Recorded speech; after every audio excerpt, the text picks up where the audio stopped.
की जी जबाबदारी माझ्यावरती लोकांनी टाकलेली आहे ती जबाबदारी फार मोठी आहे आणि आज शपथ घेताना त्याची जाणीव झाली. पण येत्या काळामध्ये जी जबाबदारी माझ्यावरती लोकांनी टाकलेली आहे, विश्वास जो ठेवलेला आहे, तो विश्वास सार्थ करण्याच्या दृष्टीनं माझी वाटचाल राहील. मरकडवाडीचा प्रयोग खरं तर आता मोठ्या प्रमाणात देशात चर्चेला आलेला आहे. मात्र विरोधक सत्ताधारी जे आहेत ते त्याच्यावर प्रचंड प्रमाणात टीका करतात. आज शरद पवार त्या ठिकाणी गेले होते.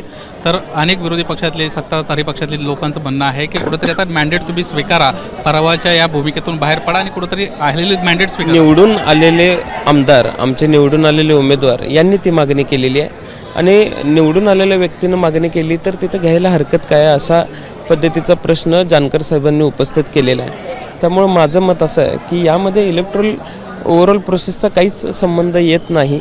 किंबहुना आम्ही आमच्या वरिष्ठ नेत्यांशी चर्चा केली. एकंदरीत बॉडीने सुद्धा कुठे इंटरफेअर करायची काही आवश्यकता नव्हती. लोकांनी